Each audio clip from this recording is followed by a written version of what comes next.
You can save your marriage by understanding the difference between French gardening and English gardening, so allow me to take you on a short history tour. In the 17th century, the French monarchy was one of the most powerful in the world. And it's no secret that us French people can have a bit of an ego sometimes. So what our gardeners like André Le Nôtre decided to do was to create gardens that would show to the world that basically France was the most powerful nation in the world and even more powerful than nature itself. While nature is wild, chaotic, and all over the place, France decided that they would force nature to respect the order that our godly monarch had decided. So naturally, French gardens started to look like this. Everything is very much controlled, pretty much everything is symmetrical, there is not a single twig that is allowed to outgrow the others. Straight lines, and if there is chaos, like round shapes, this chaos is very much controlled and secluded to small bordered areas. There is no place for surprises. If I watch the garden from the castle, I basically see and understand everything all at once. It is the domination of order and predictability. It is the reassurance that nature is under control. Now, it is no surprise that English and French people historically don't like each other so much. So as a reaction against French gardening, the English gardeners like William Kent decided to create a totally different style of garden. What they went for was in fact pretty much the opposite. They wanted to create surprise. They were aiming for the unexpected. The main idea was that instead of straight lines, the path would take many turns, in a way that before taking the turn you could not anticipate what was going to come.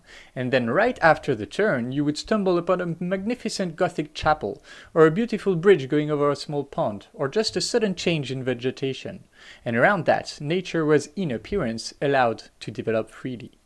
So in essence, what the British gardeners wanted you to do is to just roam around peacefully and be open to discovery, be open to surprises, be open to the chaos of nature.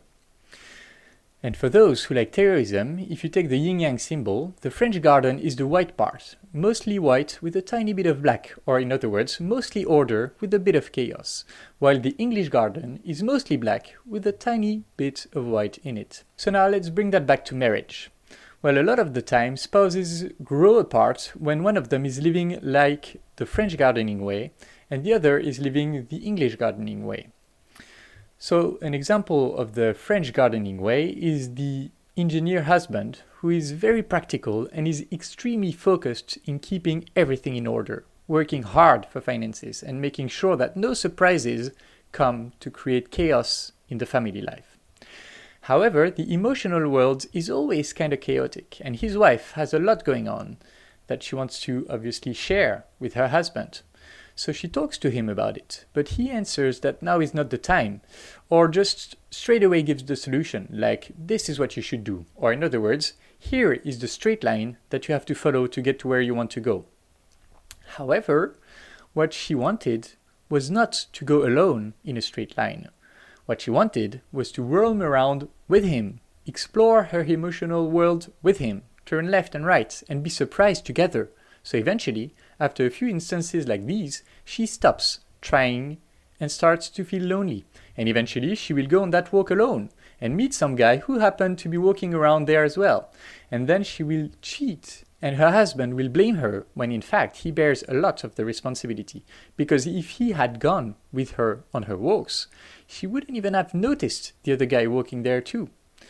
So what should you do about it? Well, if you are too much of a French garden person and your spouse is more of an English garden person, offer your spouse to go on a walk in their area and try to practice savoring the flavors of that particular style. Try to practice walking next to them in the middle of their chaos, metaphorically obviously.